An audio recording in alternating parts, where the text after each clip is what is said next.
Eureka College Basketball on ECTV is brought to you by City Blue Technologies in Peoria, your Epson first business partner offering precision core heat-free printing, Eureka College's official partner for sustainable printing. By Wendy Puff Pizzeria and Pub in Eureka, and by Cornerstone Family Restaurant in Eureka. Welcome back to the broadcast here on ECTV. Kareem Burnett with my broadcast partner, Matthew Swan. Matthew, a lot of excitement, a lot of hype, a lot of energy in this building today here at the Reagan. We got quarterfinals matchup here for the SLIAC conference. Eureka College is hosting Spalding. And Matthew, I don't know about you, but I'm extremely excited about this matchup here. And this should be interesting. The Red Devils come into this game as the third seed. They'll be taking on the fifth seeded Spalding team here. Matthew, how do you feel about this matchup? Like you said, Kareem, I'm very excited. Obviously, fans are going to show up there. We see a lot more people already, and the game hasn't even started yet. And like you said, Eureka, third place in the SLIAC this season. We know they proved a lot of people wrong. They were actually predicted to come in seventh in the SLIAC. Clearly, that didn't happen. Eureka actually excelled and went over and beyond. So a very successful season so far for Eureka. Of course, they're not done yet. And man, this has been a historic season, not only just for Eureka basketball, but if we look at D3 basketball as a whole, this is the third biggest turnaround in D3 basketball history for men's or women's, adding on 10 extra wins from last season. Matthew, what are your thoughts about that? Yeah, honestly, very impressive. Like you said, 10 extra wins. They were, I believe, 5-20 overall last season. 5 wins to 15 is a huge improvement, and a lot of that has to do with recruiting. Coach Hedrick, in only his second year of coaching the Eureka Red Devils, has obviously put on a clinic of his own, and that plays a huge role in, of course, getting a team to come out, show up every single day, and put up the numbers that this team does. Absolutely, Matthew. A few more historic stats or achievements. This is the first winning season for the women's Red Devil basketball team since the 2020 season. Matthew, I don't think you were even in high school in 2020, and this is also the most wins that they've had since the 2020 season. And I mean, we cannot just give these girls and Coach Hedrick enough credit for what they've been able to do with this ball club. Unfortunately, last week's last game of the season, unfortunately, it was a loss against Westminster. We saw us lose that game by 7. Some mix-ups and late game execution kind of cost us that game. But in the grand scheme of things, the seedings and everything were set. That game didn't really matter. But this game will matter, Matthew, as it is win or go home. The last times we've seen these two teams face each other was a few weeks back here at the Reagan, where Eureka got the win. I believe we won that game by 12 points, and we had 4 different players in double digits in that game. Matthew, give me the breakdown of what happened in that game and what we can take away to this game. Yeah, so obviously, even in the first game, obviously we lost that one by a single point, so you have to think Eureka coming into that one was playing with a little bit of extra motivation. Like you said, 4 players were able to reach double digits.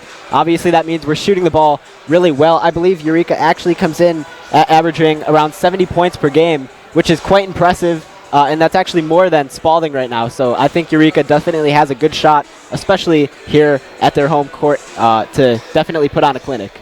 Absolutely, Matthew. You brought it up briefly. We did lose the first game at Spalding by 1 point, but then we were able to put our footprint into the game in that second game and really assert our dominance. It was Maya Webb who led the way, 19 points, 6 assists, 5 rebounds, a plethora of steals in that game. And I mean, we can go on and on all day about how good she's been for the Red Devils, and especially in the second half of their season. But that's all we have here for pregame. We'll be right back with the opening lineups and the tip-off right here on ECTV. Welcome to Wendy Puff Pizzeria and Pub, owned and operated by brothers Bob and Mike Mayo. Wendy Puff is located in the heart of Eureka and offers a warm and cozy atmosphere with a friendly staff. It's a great place to relax and savor a delicious meal. Here at Wendy Puff, we have a diverse menu to cater to every palate. Whether you're looking to enjoy a family dinner, catch up with friends, or study for your next test or complete that homework assignment, Wendy Puff will provide you with a positive experience and great food. Come as you are to Wendy Puff Pizzeria and Pub. Feel right at home at Eureka's own Cornerstone Family Restaurant. All-day breakfast, roasted chicken, daily specials, and homemade soups, along with a friendly staff, are here to serve you with smiles. Come in and enjoy Cornerstone Family Restaurant. Did you know toner powder is actually powdered plastic, and Americans consume 100 million pounds of it each year? Epson Workforce Enterprise AM series printers are powered by simple, smart, and clean precision core technology, doing away with waste-making laser printer designs and parts that end up in landfills, so you can experience less wasting, more saving. Your Epson Business First partner is City Blue Technologies in Peoria, Eureka College's official partner for sustainable printing. Calvin got diagnosed June 10th of 2018. He has rhabdomyosarcoma, a soft tissue cancer. But St. Jude has covered everything, and coming here, they're like, we are going to do everything we can. And when they say everything, they mean everything. St. Jude is like the gold at the end of a rainbow for a family like ours. They've really given our family hope, and we are so grateful and thankful for everything.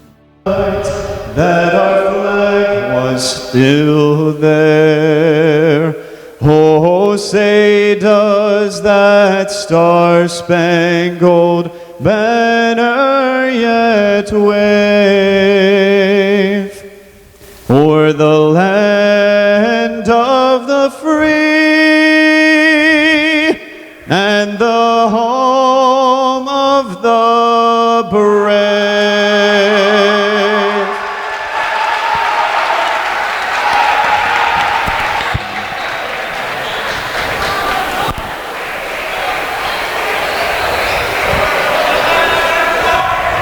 Now let's meet the starters for tonight's contest.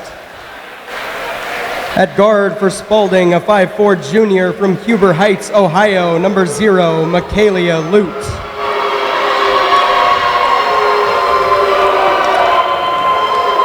At guard for Eureka, a 5'4" junior from Indianapolis, Indiana, number 4, Maya Webb.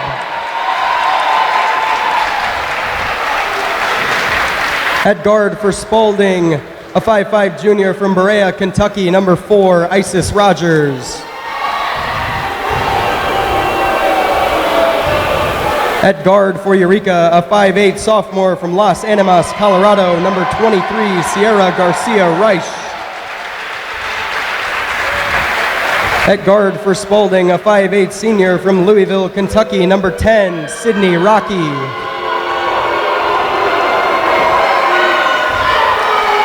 At guard for Eureka, a 5'8" freshman from Peoria, Illinois, number 24, Alana Jackson. At forward for Spalding, a 5'10" junior from Pontiac, Michigan, number 20, Zanaya Batiste.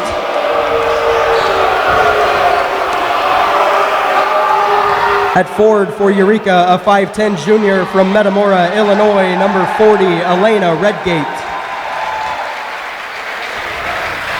And at forward for Spalding, a 5'6" junior from Orlando, Florida, number 24, Nicole Hollowell. And at guard for Eureka, a 5'10" senior from Riverside, California, number 42, Max Naheda. The Golden Eagles are coached by Ben Arsenault in his second season and are assisted by Charles Jones, David Abbott, and Nikki Boone. The Red Devils are coached by Mike Hedrick in his second season and are assisted by Jamie Perkins. The St. Louis Intercollegiate Athletic Conference and Eureka College, along with the NCAA, promote good sportsmanship by student athletes, coaches, and spectators.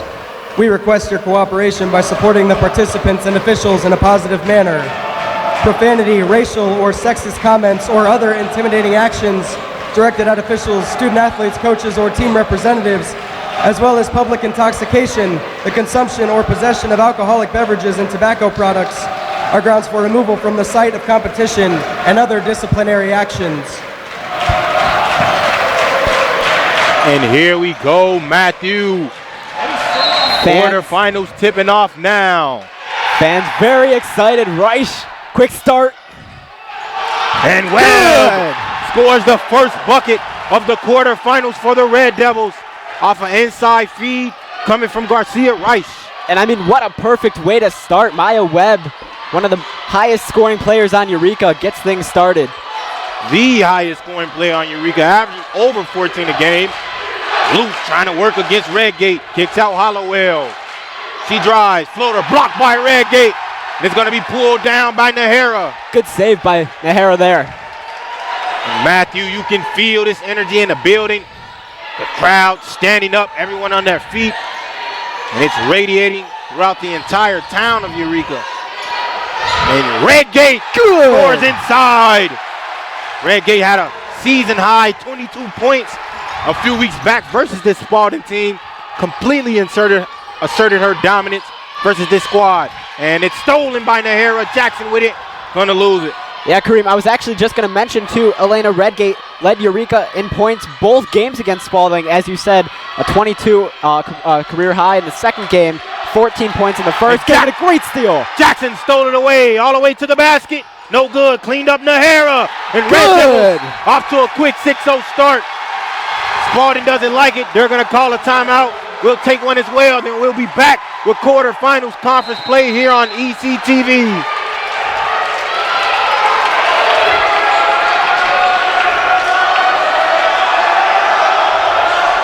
Did you know toner powder is actually powdered plastic, and Americans consume 100 million pounds of it each year?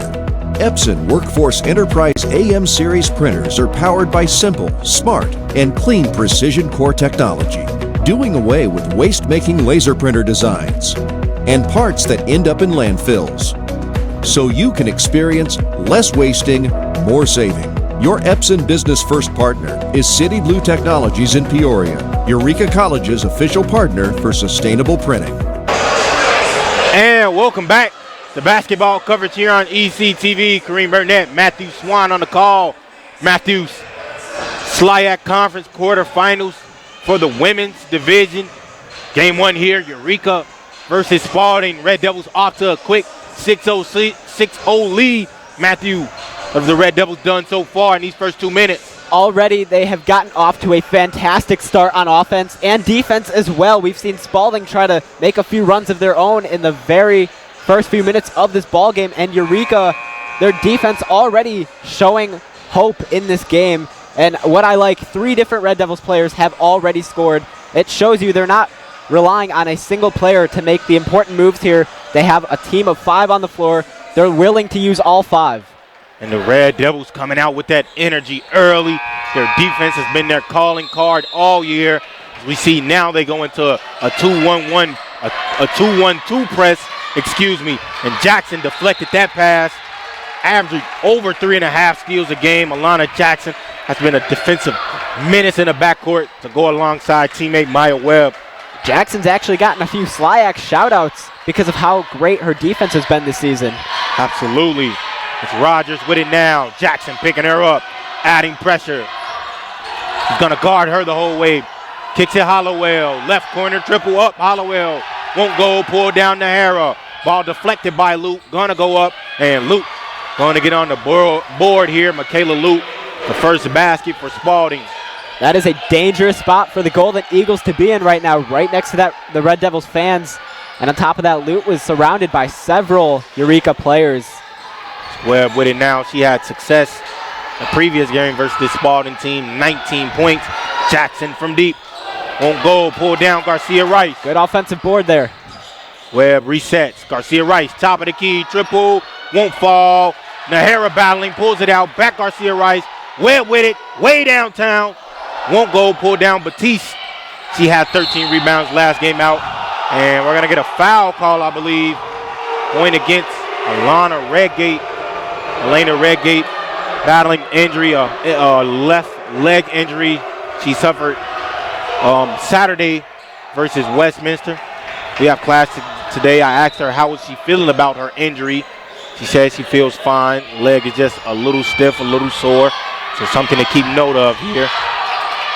Yeah, and I believe Nahara maybe got a little shaken up too last game against Westminster in the fourth quarter, but obviously ready to play here tonight. Hollowell, top of the key, triple is good. She cut the lead down to 1. Webb with it now. Rogers adding pressure on her. Yeah, as you can see, Spalding, one of those teams, they're not going to give up easily. Already they're starting to make a comeback. Redgate gets her own offensive board. Out Nahara. She's going to reset. Garcia Rice thought about it. Corner Jackson going to make her move. Spinning against Luke. And we're going to get a travel call going against Jackson on that play. Well, we know coming into this game, both teams are going to be playing with a little bit more high intensity, and that might cause some of those turnovers, as we just saw. Absolutely, Matthew, a thing to keep note of. Lute over to Rocky. Rocky getting inside, strip, and we're going to get a foul call instead. Foul, I believe, is going to go off of Jackson. No, it's going to go off of Redgate, and that'll be Redgate's second foul early. So Ness is going to substitute in for her. Eureka College Red Devils basketball is made possible by Wendy Puff Pizzeria and Pub in Eureka, locally owned by Mike and Bob Mayo. Wendy Puff offers a unique variety of pizzas, appetizers, salads, and desserts. Wendy Puff is open Tuesday through Thursday from 4 to 9 and Fridays and Saturdays from 4 to 10. Wendy Puff Pizzeria and Pub at 112 South Main Street in downtown Eureka. They also offer online ordering at wendypuff.com. So Rocky goes 2 for 2 at that trip at the line to give Spalding a 1-point lead. Nahara in her hot spot. Garcia Rice with it now. And Nahara working that mid-range, kicks it out. And we're going to get a foul call. Holding foul. I believe that foul is going to go against Hollowell. Yeah, and that is something I've already picked up on. Both teams are also being much more aggressive than we usually see. Again, it has to do with that high intensity. This is a very important game for both sides. Jackson left scoop, won't go. Batiste pulls that one down. Already active on the glass early. He's had 19 points last game out versus the Red Devils. And Luke gets downhill and scores, That's Rogers scores that bucket to give her team a 3-point lead. Yeah, Rogers just again being able to fight through a few Red Devils players, still being able to knock it down. Nahara, free throw range jumper. Won't get anything on that one. Now in the hands of Rogers. Making her move inside, gonna reset. About 4 minutes through this first quarter. Hollowell with it, 15 on the shot clock. Luke, it's stolen Good by steal. Webb. Webb off to the races. Webb and Nahara, and no good. And Nahara gonna clean it up. Rocky was looking for an offensive foul, that push off, and was ignoring Nahara on that putback, and an easy 2 points for Nahara. And not even that, but that's the second time in this game already that Spalding, one of Spalding's players, was in the paint ready to grab the rebound. And by the time that Eureka grabbed the offensive board, nobody else on Spalding was there. So maybe a little lack of defense from the Golden Eagles right now. That's going to be a jump ball. It's going to be still in possession of Spalding. Some substitutions here for the Red Devils. Alyssa Abascal has checked into this game. Abascal, one of those players that has constantly been heating up towards the end of the season. Jackson takes it away. Jackson, her second steal here early on. Inside Ness. Ness finishing off the glass. Josie Ness getting active here. Not a lot of minutes in this game. And Jackson, another steal. Up ahead to Webb. It's stolen by Douglas.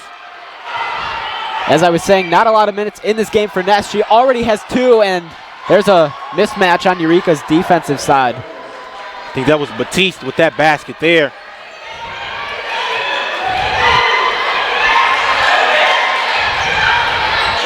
Abascal on the drive. Douglas guarding her. Ness corner triple won't go. Pulled down by Rogers. Spalding has done a really great job so far defending Eureka's three-point shooting.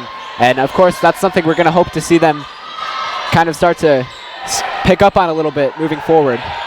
Batiste working against Ness. Kicks outside. Rocky making her way inside. And we're going to get a call here. We're going to get a push going against Nahara. Yeah, Nahara, a lot of contact in this game. Multiple fouls already. And Eureka actually had 4 players in foul trouble last game against Westminster. 2 actually fouled out, being Reich and Jackson. Douglas inside Batiste, and it's going to be a turnover here. Douglas overthrew that pass, trying to get that entry pass to Batiste. So it's going to be Ness to inbound it for the Red Devils. And that's a good way to interrupt the flow of Spalding's game right now.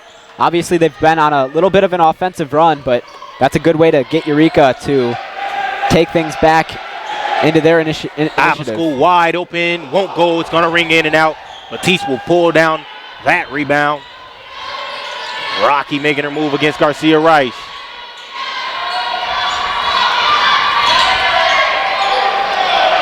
And bucket there, no good. Batiste tracking down that offensive board.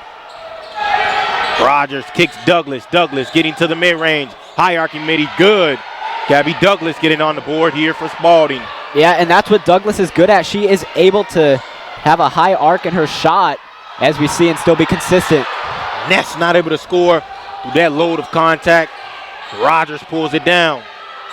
I'll give Ness credit. She got a good look at the basket, unfortunately unable to convert. But it would be a good thing for Eureka to start getting a little bit more of those same exact looks. Absolutely, let's see if the Red Devils are able to capitalize and do that as Reidner left-hand layup won't go. Garcia Rice will pull it down here. Up ahead, Abascal. Open look. And Abascal lays good it up with the pass from Webb. Webb found Abascal in transition for the easy deuce. Court vision awareness right there from Maya Webb. On point. All right, Webb, a multi-dimensional player. Get it done on the offensive side, scoring, passing, or defense. Rogers with it, working against Webb. 15 on the shot clock. Kicks Batiste. Back to Rogers. Hands up. And blocked by Ness. Josie Ness swatted that ball away as Rogers tried to score inside.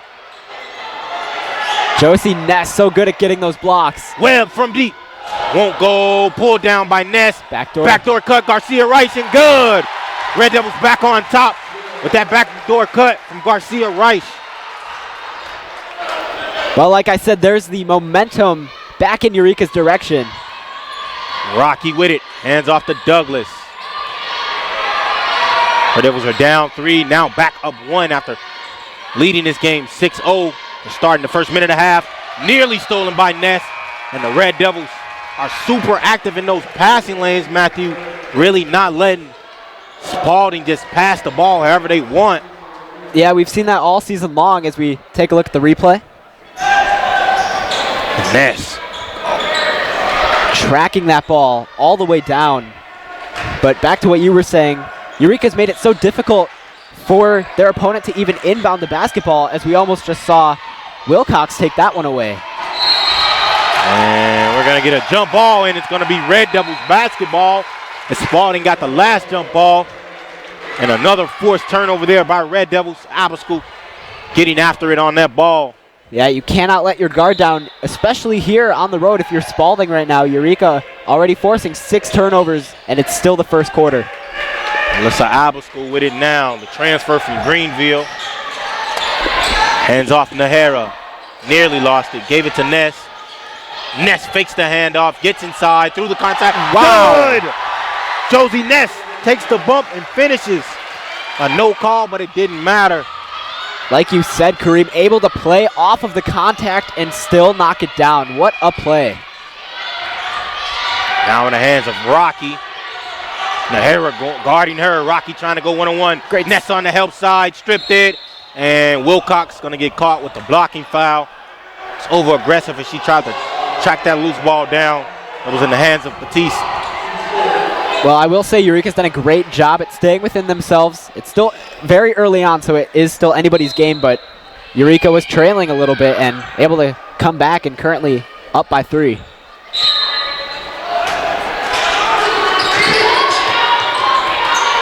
Hollowell. Lou thought about that triple step back. Kicks it to Reidner. She's going to drive. Blocked again by Ness. And Josie Ness is all over the paint, defending the guard. Josie Ness getting after it defensively, holding down the fort for the Red Devils. And Jackson is getting plays called from Coach Hedrick. Ness with her second block of the game. She is going to be key on defense here for Eureka. School nearly lost it, is going to lose it. Ends up in the hand of Hollowell. She pushes it up to Rocky.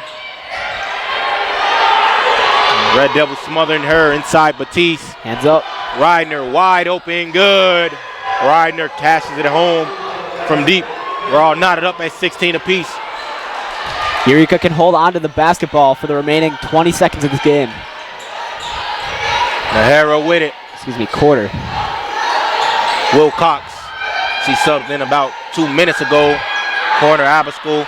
8 seconds left in this first quarter. Driving, block, lost it. Batiste with it now. Nearly stolen by Nahara.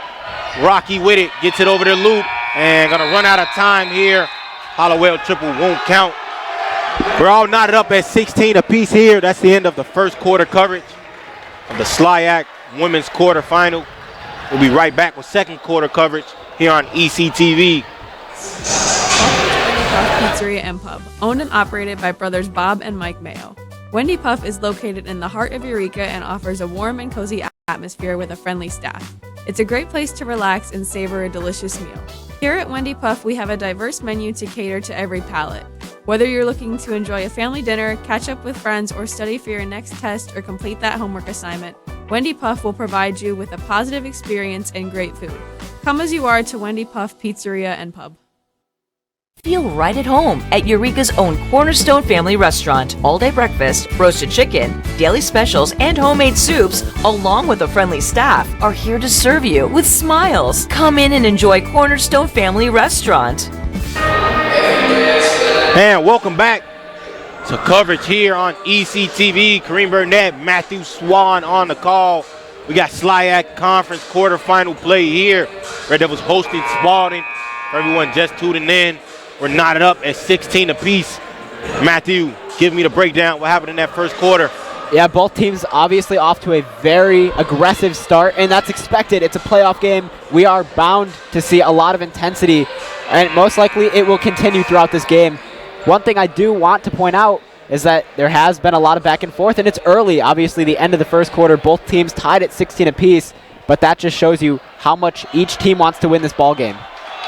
Absolutely, Matthew. We mentioned in the pregame, and we said it several times on the broadcast already, these teams did split their regular season matchups 1-1. Both teams winning at their home court. Red Devils winning by 12, while Spalding won by 1. So a thing to keep note of as this game is closer and closer towards the fourth quarter. But I digress as Rocky pulls up for the mid-range. Garcia Rice pulls that down up ahead to Webb. So, Kareem, I know you've commentated one playoff game at Eureka before. How is the fan base here tonight compared to the previous fan base in that past playoff game? I actually didn't commentate that playoff game with Spencer Davis and Joshua Howard did that game. But I was at that game doing camera duty, and it was just as electric. But I would say that this crowd has that crowd beat. It's really the men's baseball team here at Eureka have brought the energy, the much-needed energy, matching the team's energy. So I'm excited as Webb wide open. Good. She's going to knock that one down. I'm surprised they didn't get a foul call there. Absolutely. And stolen away by Redgate. And she's going to get herself a wide open layup. Just barely going to miss it. She thought she made it. Nahara there to clean it up. And that's the third missed layup Maxine Nahara has cleaned up for the Redgate in just this first half. Yeah, and that's exactly why we stress grabbing the offensive rebound so often, because it's important. Nahara already has 6 points just off of having that second chance opportunity. Nahara 5 rebounds in this game. And Garcia Rice fouled Hollowell on that drive. So she's going to go to the line.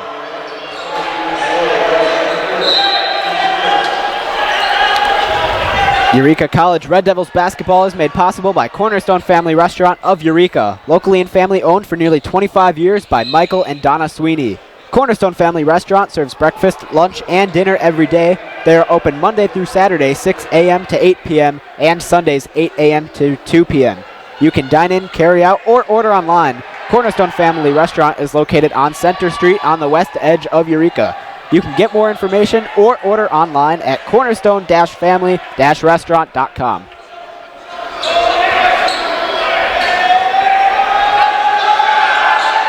And Hollowell knocks down both free throws, cutting that Red Devils lead down to only 2. Hollowell, a junior this season.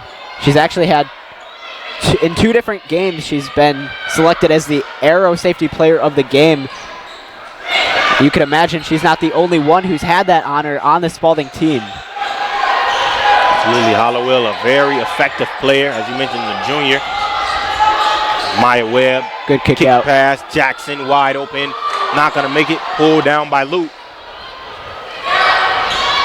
Well, I will say Eureka does have a little bit of room to wiggle, but at the same time, you do have to make sure you actually get this defensive stop. Rihanna Caldwell, seeing her first minutes here, not able to score that basket. Lute nearly picked it away from Webb. That was a good move by Redgate to keep her hands up, not getting any foul trouble. Webb, she's being guarded by Lute.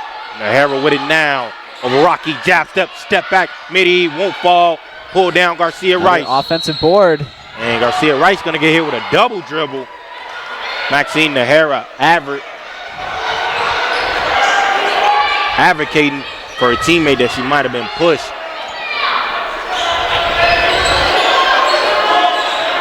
We with it over to Douglas. Douglas guarded by Jackson. Skip past to Rogers. Gets it over to Lute. Crowd not happy with that. Thinking Rogers might have got away with a carry call. 12 seconds on the shot clock. Douglas over to Rogers. Rogers looking for Caldwell. Gonna settle for Douglas instead. Making her move against Jackson. Great steal. Stolen by Webb. And we're gonna get a foul call. Maya Webb and Gabby Douglas got tripped up as Webb stole the ball away.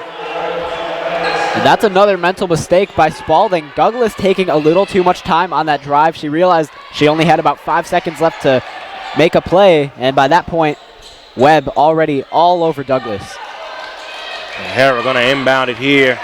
Gets it over to Webb. Webb being guarded by Rogers. Over to Hara. Feeds it Redgate inside. Redgate slip pass to the cutting Garcia Rice, yes, and good. Sir. Garcia Rice, her second bucket from that backdoor cut that she received from both of our centers.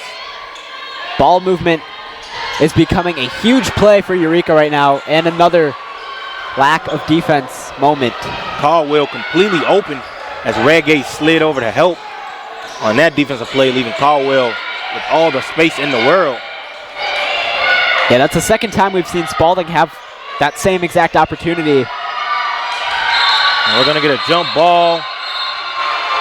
Should be Spalding ball, and it will be. It's Nahara and Lute. We're fighting for that one, and we got a replay here on that foul. And Douglas tried to steal the ball back from Webb and ended up tripping Webb, and Webb ended up in that process tripping Douglas. So a double trip there leads to a foul. Lute has it now. Red Devils with that intensive press that they've run all season, and we got a kick ball off of Nahara. Ball will be inbounded on the sideline. Yeah, and this is a good thing for Eureka because, like we mentioned earlier, we know that the Red Devils make it almost impossible for their opponent to even inbound the basketball. So it'll be interesting to see how this plays out. As Red Devils, we've said so many times this season on the broadcast, defense has been their calling card. As Webb, almost another steal there. We're going to get a steal. Garcia Rice with it. Up ahead to Webb. Douglas the man to beat. Bump, and Webb able to draw the contact on that play. She's going to earn herself her first look at the line here in this game. Eureka College Red Devils basketball is made possible by City Blue Technologies of Peoria, an Epson distributor serving Central Illinois. Did you know that North America consumes around 100 million pounds of toner powder annually? This is the equivalent of more than 2.5 billion plastic bottles, 9.5 billion plastic bags, or 116 billion plastic straws. Epson now has precision core heat-free printing as an alternative to laser printers. You can learn about sustainable printing solutions from City Blue Technologies at citybluetechnologies.com. Webb splits the trip at the line there, going 1 of 2. So Lee will be at 3 for the Red Devils. Douglas snaking her way all the way to the basket. And she's going to give the crowd a silence motion. The crowd won't like that one. Yeah, and that's why transition is so important, especially on defense. And Eureka in a very tight spot right now. They don't have too comfortable of a lead. Garcia right from the corner, knocks it down. Red Devils lead up to 6. Eureka finally knocking down their first triple of this game. They went 0 for 7 to start, and Sierra Garcia-Reich kicking things off from behind the arc. And Nahara going to get hit with a foul call. I believe that's her second or third foul here tonight. We're going to get some substitutions. Alyssa Abascal will check into the game for Webb. About 5:37 to play remaining in this first half. If you're just now tuning in, got Kareem Burnett, Matthew Swan on the call. Women's quarterfinal game 1 between the Red Devils and Spalding. Hollowell guarded by Nahara.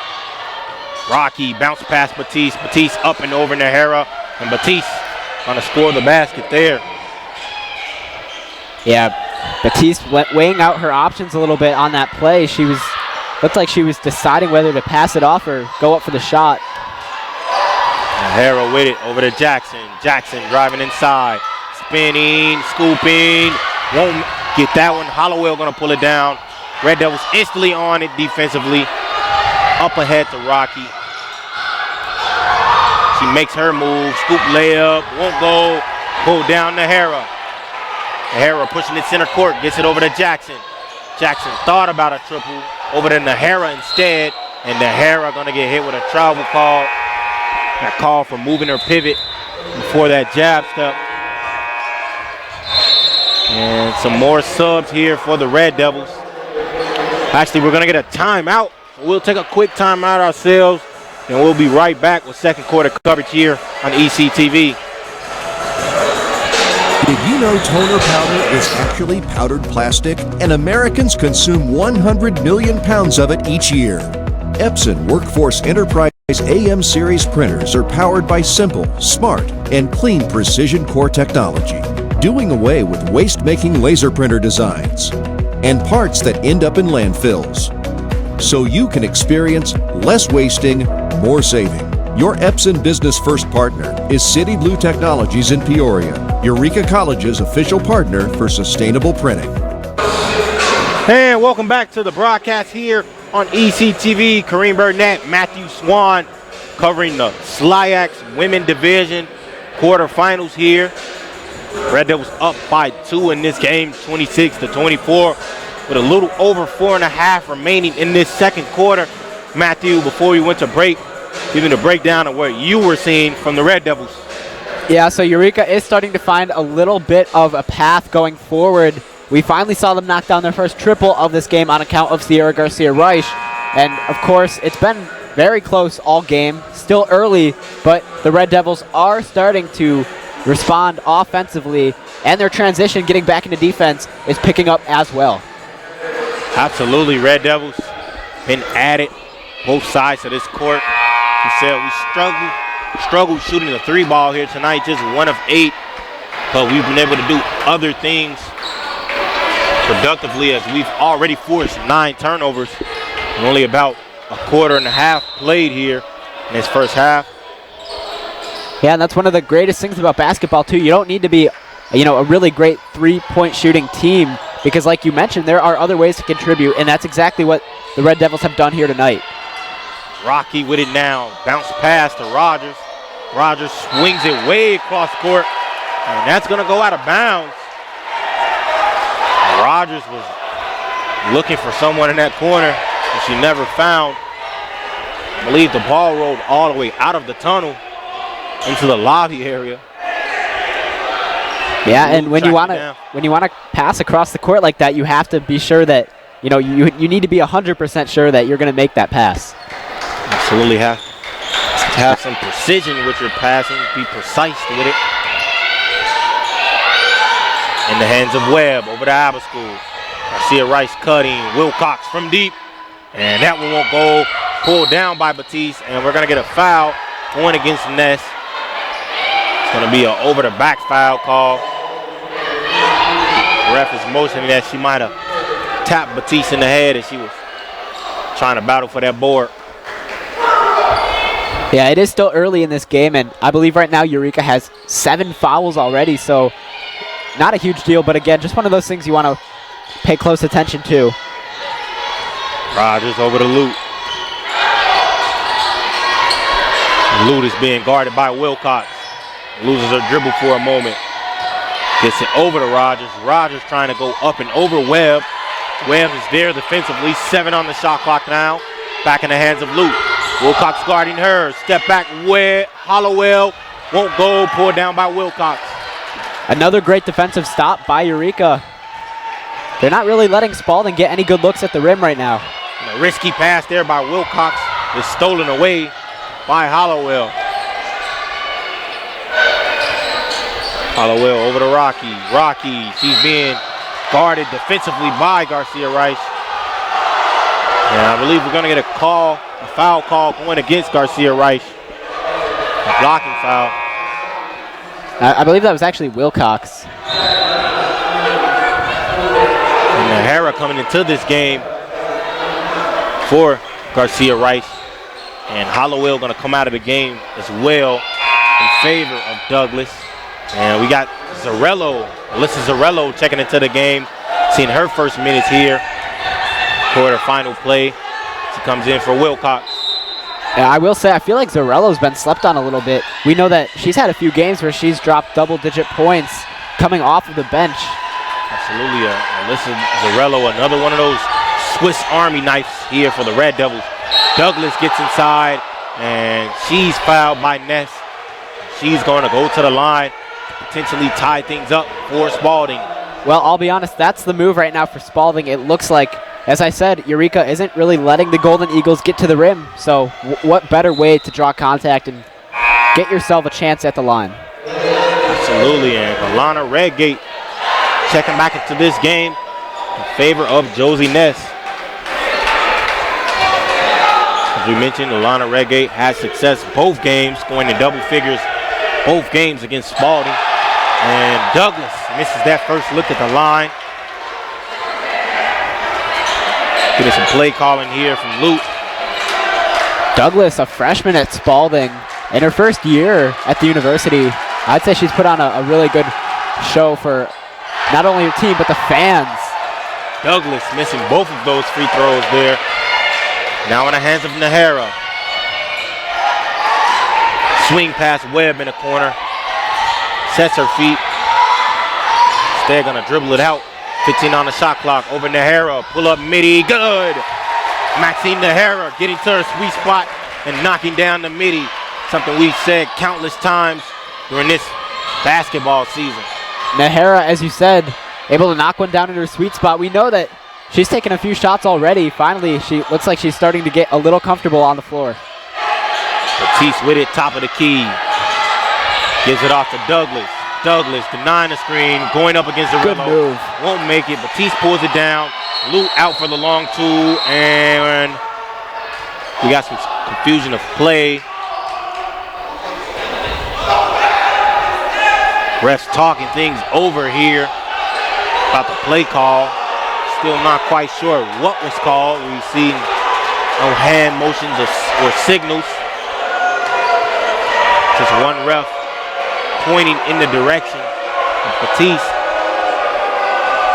So here we are. Official play call. I believe the ref is holding up number 21. Yeah, not really sure what's going on at the moment. I'm just as confused, Matthew. And that's not the first time either that we've ran into a situation like this. It's hard to tell because the refs usually aren't very verbal in making a call when when we are in that situation. It's not like the NBA where they announce it to the whole world. 3 seconds left on the clock. Douglas gets it up. Won't go. Pull down Batiste. Lute back out for the three. Nahara finally able to give the Red Devils possession of the ball. They lead this game by 4. Zarello with it. Hands it off Abascool, making her move against Douglas. Swinging at Zarello. Abascal from deep. Won't go. Pull down Redgate. Goes up and scores it. Elena Redgate gives the Red Devils tie for their biggest lead of the night. 6-point lead with a minute and a half remaining in the first. Again, Eureka, another offensive board. They're 9th of the night. I can't even tell you how many points they've gotten off of offensive boards already. You know, at least 8. 2 coming from Redgate and 6 coming from Nahara. We're going to get another foul call here. Reach-in foul. Yeah, and again, that looks like the only way Spalding's able to actually put anything on the board right now. The foul's going to go against Zarello. Listen, Zarello. We got some more subs. Jackson has checked into this game in favor of Abascal, and then Ness has come back in for Redgate.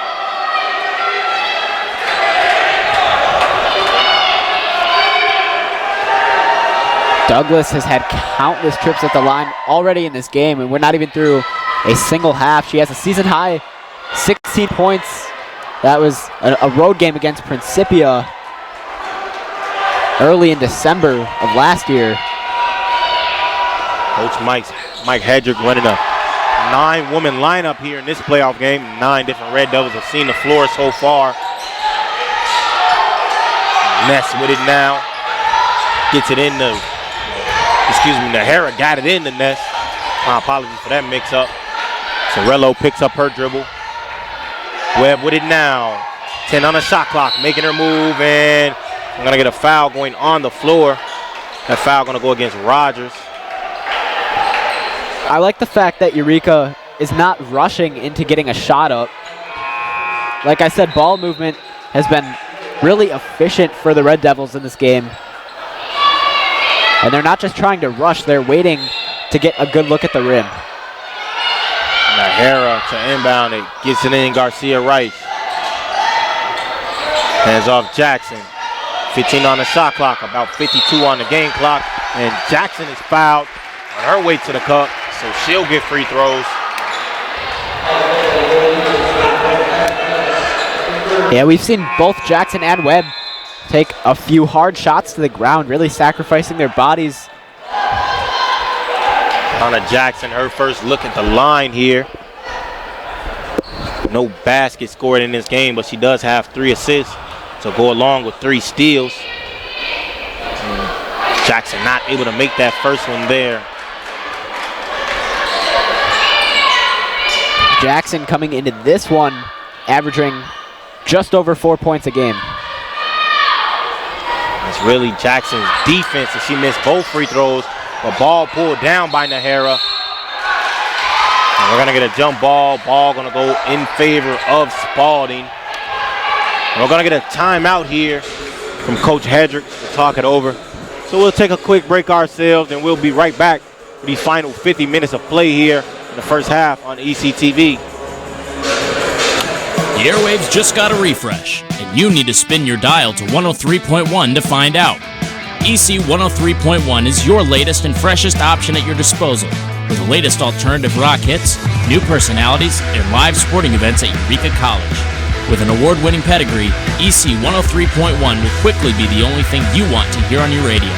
Now on the FM airwaves and streaming globally on iHeartRadio. EC 103.1, your rock alternative. ECTV, Kareem Burnett, Matthew Swan on the call. Final 50 minutes, about 51 seconds. If we round up here, first half of this quarterfinals matchup. SLIAC conference play, Red Devils up by 5. Webb thought about that triple. Gets it inside to Ness. And Ness scores the easy deuce. Red Devils up by 7. Well, as I was saying earlier in the second quarter, this is the one time that Eureka's been starting to pull away, even though it's been very gradual, but they are starting to find a rhythm and following that. Ridner with it now. 20 on the game clock, 12 on the shot clock. Gets it over to Rogers. Rogers trying to make her move against Jackson, and Jackson stole it away. And we're going to get a jump ball. Red Devils going to get it, and Alana Jackson forces another turnover here. She's been spectacular all season defensively for the Red Devils. Yeah, and again, sacrificing the body, but fortunately she is able to take it away. Again, Red Devils regain possession. Webb from deep. Good! Maya Webb with a dagger three to put the Red Devils up by 10. What a heading way. into the second half. What a Matthew, way. talk to me. Yeah, well, as I was saying, we'll get a look at the replay here. Maybe not, but as I was saying, what a way to end the quarter. Maya Webb, she's been struggling from behind the arc all game, finally knocking it down. We're going to hope to see that, maybe that builds up her confidence from behind the arc in this game. But overall, as I said, Eureka in the second quarter really starting to stand out offensively. They're pulling away very gradually, but that's all it takes, especially in an important game like this one. And that's all that we'll have here for this first half on ECTV for SLIAC Conference Quarterfinals. Cream Burnett, Matthew Swan on the call.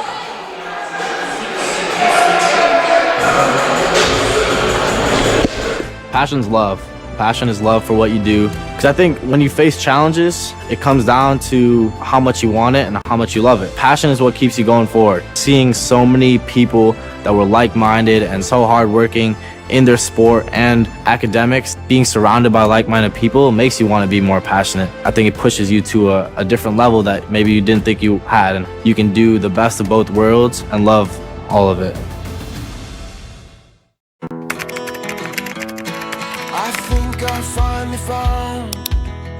Hey, how you doing? Hey, Mason. Hey, Mason. Got a new house. It's looking pretty cool so far. A place that I call home. I'm teaching Louise how to cook some lasagna. It only takes a spark to make a fire start.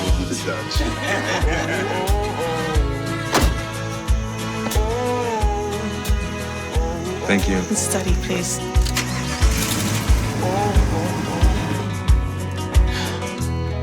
I think I finally found a place to make my own. A place that I call home. This place that I call home.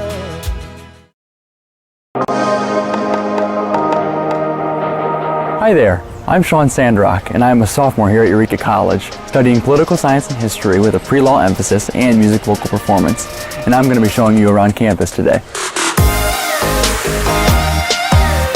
This is Burgess Street, which separates the academic and residential sides of campus. Let's begin our tour here at Dickinson Commons, which is one of our 2 eating establishments here on campus. It's set up like a food court style, which offers substations, a grill station, pizza, and even a home-cooked meal. We also offer lots of vegan and vegetarian options here on campus. This is Burgess Hall, which houses our social science and business classes. It also contains our professors' offices and student classrooms. Built in 1891, Burgess was originally our library, which since has moved across the street in 1967 to our new library. Did you know on the 3rd floor of Burgess we have a new creative design lab, which is designated to all of our art students? This is Mellick Library, which has many resources here on Eureka College's campus, including upstairs cubicles, the Gammon Room, which is a lounge area, downstairs classrooms, and the Ronald Reagan Archives. Did you know that President Reagan is a Eureka College alum? If you can't find your book here in the library, we're fortunate enough to be part of the iShare database, which consists of 90 libraries that will find your book and send it here. You may be wondering what classes are like here at Eureka. We usually have a student population of about 500 students, which allows for a lot of individualized attention in the classrooms. Our student-to-professor ratio is about 13:1, which allows students and professors to really get to know each other. We are now coming up on Benham Binkley on my left and Sanders on my right. Benham Binkley was built in 1917, right at the peak of World War I, and Sanders was added on in 2014 with the use of 100% donations given to the institution. This building was awarded Leadership in Energy Environmental Design, which focuses on Sanders being an eco-friendly structure. These buildings are classified as our math and science halls, which house classrooms, professors' offices, and a few science labs. This is Pritchard Theater, which was built right around the same time as Benham Binkley and was originally our sports complex here on campus. The main floor was the gym and the basement was our swimming pool where President Ronald Reagan swam as a freshman here on campus. This building is now used for our fine arts classes. Eureka College also played a role in World War II. Enrollment was down due to war efforts and we were looking for a few new ways to bring in some cash. The college found a program where we could house Nazi German prisoners of war here in the United States. So Pritchard Theater became a holding place for prisoners of war where they would walk down the street during the day and work at the canning factory. The building behind me is the chapel, which is a very historical building here on campus. It is home to our music department. Downstairs includes classrooms, professors' offices, and practice rooms. Upstairs you will find McAllister Hall, which is where many students perform today. This is the stage where Ronald Reagan gave his first ever speech on behalf of Eureka College's student body. This is the hall where President Reagan discovered his speaking ability. In his 1982 commencement address, he stated, "Everything that's been good in my life began here." Our oldest building behind me was built in 1858. Our administration building, Burris Dickinson, includes the President's Office, the Provost's Office, the Business Office, Alumni and Development Office, and some staff and professors' offices. If you look at this side of the building, you may notice some things when we reach the other side. Eureka College was founded in 1855 by a group of abolitionists that belonged to the Disciples of Christ Church. We are still associated with the Disciples of Christ Church, but we are now a multi-faith campus and we welcome all here. Did you know that we were the first institution in Illinois and the third in the nation to admit men and women at an equal basis? Now if you look at the opposite side of the building, besides the fire escape, you will notice that both sides are exactly the same. This building was here before the town of Eureka had even been established, so they didn't know which way the town was going to expand. So they decided to create two front entrances. This is the Ronald Reagan Peace Garden, dedicated to the life and legacy of President Ronald Wilson Reagan. You will see here a bust of President Reagan, as well as a significantly large piece of the Berlin Wall, which commemorates President Reagan challenging Mikhail Gorbachev to tear down this wall. The garden is a great place to chill out and enjoy the outdoor environment here on campus. Eureka College is the smallest institution to graduate a United States president, which goes to show that all students at Eureka can dream big and fulfill them. We are now looking at the Surf Center, where there are many resources useful for everyone, especially incoming students. This is the Ronald Reagan Museum, which holds over 10,000 artifacts of President Reagan's life here at Eureka. Some were even hand-selected by Reagan himself. The Surf Center also includes the Career Service Center, Becker Auditorium, the Office of Student Life, and our college bookstore. Our final stop in the Surf Center is our second eating establishment here on campus called the Burgoo, named after a stew. The Burgoo is set up more like a store or a restaurant, unlike Dickinson Commons. Some of the students' favorite meals here are cheese sticks, chicken wraps, and Starbucks coffee drinks. While we walk over to the residential side, some students who live close may be wondering, commute or not? About 40% of our students here at Eureka are commuters, which means that all parking on campus is free for all students. Built in 2012, Arnold Hall is our newest residence facility here on Eureka College's campus. These are our most spacious rooms on campus, which is nice when sharing it with a roommate. Arnold Hall consists of 5 wings that each house upper-class residents. Each wing has its own study lounge and larger social lounge with a TV. Every room on campus comes with a bed, chest, desk, bookcase, chair, and closet for each resident. Arnold houses 2 of the 3 sororities on campus. The rooms also include great Ethernet access and high-speed Wi-Fi, as well as geothermal heating and cooling. Arnold also includes a full kitchen and lots of additional lounge and study space, including a media room on the upper level that is perfect for group project work and has a printer free for student use. Behind me is Langston Hall, which is an upperclassmen residence facility that offers suite-style living. Langston is co-ed by suite and is set up with 2 single-person rooms that share a toilet and shower in the middle, but have their own sinks in their rooms. It is convenient for upper-class students who would like to live in a quieter environment. Each floor in Langston has a large lounge area with a TV, study, and social space. The lobby area has a couple computers and a printer for student use. This is the Reagan Athletic Complex, dedicated to President Ronald Reagan and his older brother Neil, who also attended the college. Our gym is completely equipped with stadium chairs, which means every chair has a back. We are the only NCAA Division III school to have this luxury. Upstairs, a classroom, some event rooms, and many coaches' offices. The Bonatti Fitness Center is offered free to all students who would like to exercise using machines. Even commuter students have the access to this facility free of charge. Last in this building, our weight room, which is full of new equipment as of fall of 2019.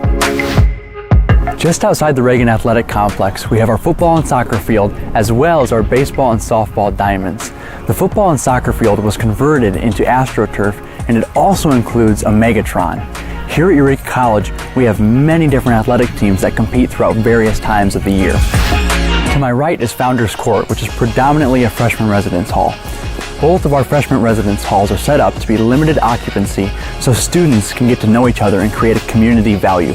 Founders consists of 4 separate buildings that are all connected by stairwells: Darst, DeWeese, Ford, and Myers. All of our residence halls have access to laundry areas that are free of charge for all students. Founders Court residents use Ben Major just next door for additional lounge space and a large laundry facility. We are now at Alumni Court, which also houses all incoming freshmen. These rooms are comfortably sized for 2 roommates. Be sure to check your packing list before you come to campus to see what items it is suggested that you bring and what items are not allowed on campus. Connecting both alumni residential buildings is our Learning Center, a great resource to use if you want help with writing or any course, or you could help here by becoming a tutor. The Learning Center is also a great place to study and is open 24/7 for student use. This is Ben Major, named after the man who owned all of the land that Eureka College now sits upon. This is a recreational building here on campus, which gives the students opportunities to chill out, play games, or even watch TV. To finalize our tour, behind me is Guns N' Hauser Hall. It was built in 1929. It was extensively remodeled, but we strive to keep the 1920s look with the original wood floors, doors, and pedestal sinks. This concludes our tour here at Eureka College. For more information or to schedule a tour, please visit us online. We hope to see you soon. Welcome to Wendy Puff Pizzeria and Pub, owned and operated by brothers Bob and Mike Mayo. Wendy Puff is located in the heart of Eureka and offers a warm and cozy atmosphere with a friendly staff. It's a great place to relax and savor a delicious meal. Here at Wendy Puff, we have a diverse menu to cater to every palate. Whether you're looking to enjoy a family dinner, catch up with friends, or study for your next test or complete that homework assignment, Wendy Puff will provide you with a positive experience and great food.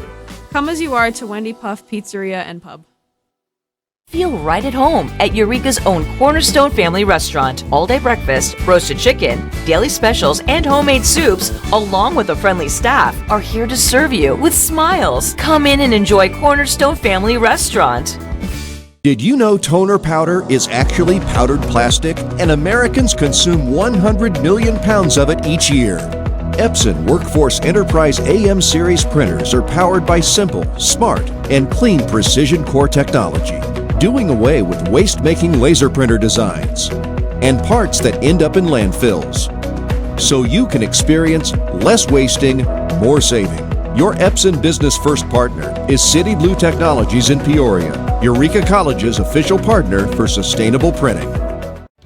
Calvin got diagnosed June 10th of 2018. He has rhabdomyosarcoma, a soft tissue cancer. But St. Jude has covered everything, and coming here, they're like, we are going to do everything we can. And when they say everything, they mean everything. St. Jude is like the gold at the end of a rainbow for a family like ours. They've really given our family hope, and we are so grateful and thankful for everything. There's nearly 678,290,000 kids under 5 around the world. But what's so important about being 5? A lot, it turns out. Children who live to age 5 are twice as likely to reach adulthood. That's why vaccines matter so much. For 40 years, Rotary and partners have delivered vaccines globally. Like here, and even here. Impressive, right? But 12.5 million children are still totally unvaccinated. Rotary knows we can find them. Because when Rotary and Indian vaccinators looked for families at bus and train stations, used motorbikes, and trekked house to house, they lowered polio cases by 94%. See, it can be done, and the results are worth it. Let's ensure that all children grow up safe from preventable diseases.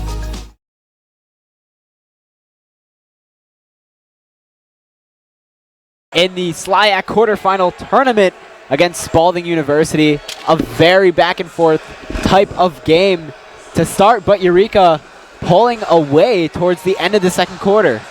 Absolutely, Matthew. It was with about 5 seconds left in that second quarter. Maya Webb, a big-time triple to give the Red Devils the first double-digit lead for either team in this game so far, and it was a perfect way to end the half, if you ask me. Yeah, I was actually just going to say that too. You took the words right out of my mouth. A very, very good way to end the second quarter, because Eureka starting this third quarter up by 10, and that's the largest lead that they've had here tonight. And that's going to be huge.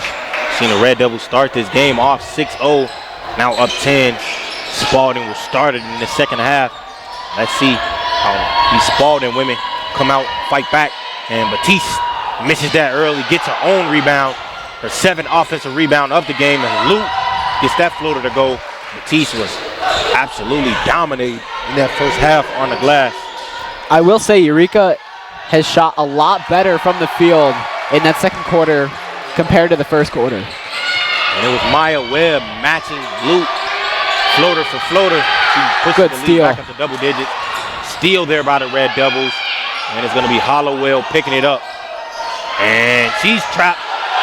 Nearly lost it. Luke with it now. Stopping. Kicking it Hollowell. Hollowell, right wing triple, won't go. Pull down Garcia Rice. Yeah, we've seen a few of those where Spalding might have gotten away with a travel call. And one. Elena Redgate with that laser of a pass coming from Garcia Rice. Yeah, we know Elena Redgate tends to be very aggressive against Spalding in specific. Remember, she actually has led Eureka in points both games against Spalding. One of those games included Redgate having herself a career high. Absolutely. Elena Redgate, super integral what the Red Devils do offensively, especially in this Spalding matchup, is Luke. Dump pass to Batiste. Jackson pushing up on her, nearly out of bounds. Rogers saves it. Rogers with it now, making a move against Garcia Rice. Back toward the Batiste. Goes up, misses it. Pulls down, nearly another offensive rebound. It's Redgate instead. Up ahead to Nahara. Rogers to beat. Nahara up and over. No call there. The miss from Nahara. We're going to get a foul call going against Jackson.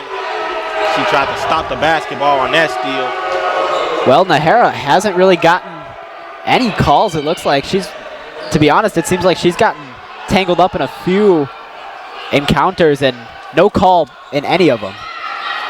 Absolutely, and Nahara surely not appreciating that from the refs.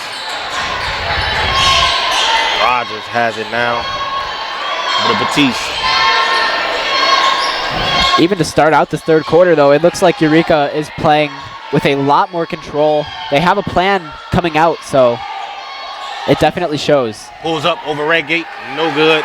Nahara with her 10th rebound of the game. Yeah, if she can score one more bucket, she'll have herself a double-double. Took the words out of my mouth, Matthew, as I was going to say, already nearly a double-double. Good look. Garcia Rice misses that backdoor cut, gets her own rebound, blocked by Batiste. Up ahead now to Rocky. Rocky, step back dribble move, won't go. Pull down Garcia Rice. Just not enough power on that shot from Rocky. Webb slowing it down here. Jackson has it right wing. Rush screen there from Redgate, driving inside, kicks Nahara, corner triple. Good. Maxine Nahara letting it fly from deep. Red Devils up 16. Spalding gonna take a timeout. We'll take a break as well. You're watching in on ECTV.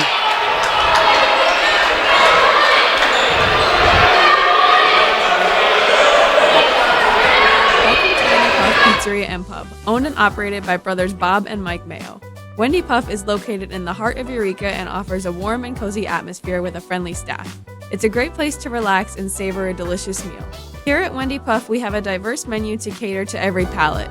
Whether you're looking to enjoy a family dinner, catch up with friends, or study for your next test or complete that homework assignment, Wendy Puff will provide you with a positive experience and great food.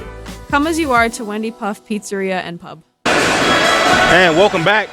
Second quarter coverage beginning here on ECTV. Kareem Burnett, Matthew Swan on the call. Matthew, before we left the viewers, it was a left corner Maxine Nahara triple to boost the Red Devils lead to 16, 43-27 here. The biggest lead of the night for the Red Devils. Matthew, what have the Red Devils done so far to assert their dominance in this game? Yeah, honestly, they've started to play with a little bit more control as we've seen. Like you said, Nahara knocking down a triple in the left wing. And on top of that, we've seen Webb connect for a three as well. So really just controlling the basketball a lot more, being more efficient on offense as a whole. And the Red Devils up 16 in this game. They did win the previous matchup by 12 here at the Reagan versus the Spalding team. Red Devils on a tear, really coming out of that Christmas break. The Red Devils have looked like almost a completely different team. They won 7-3 of their last 10 games. One of those wins, of course, coming against Spalding. And Nahara going to pick up a ticky-tack foul there. That'll be her third foul of the game. Yeah, you mentioned that since coming out of the half, Eureka looks like, you know, they're on a different game plan right now, and it's working for them. But you have to think maybe Coach Hedrick gave him one of his talks. We talked to Coach Hedrick. He also told us that, you know, sometimes you have to wake your team up, and if that means being a little aggressive, then so be it. So maybe Coach Hedrick getting his team fired up a little bit, as he does. Luke has it now. Garcia Rice guarding her. Over to Rogers. Teeth. 7 on the shot clock. Hollowell got to make her move. 5 on the shot clock now. And Rocky missing that three, but Batiste cleans it up. Another miss there. Hollowell tried to go up, won't get it. Now in the hands of Webb. Up ahead in Nahara. Spalding just inaccurate everywhere on the floor right now. Webb making her move against Rogers and not able to get that one there. A risky pass made there from Hollowell. Rogers ends up with it. Batiste, close range jump shot. Won't go. Batiste, another offensive rebound. Nearly stolen. Will be stolen. Garcia Rice with it. Up to Webb. Webb, no one to beat. Layup. Good! Maya Webb with the and one there. As Luke caught her at the last second with some contact.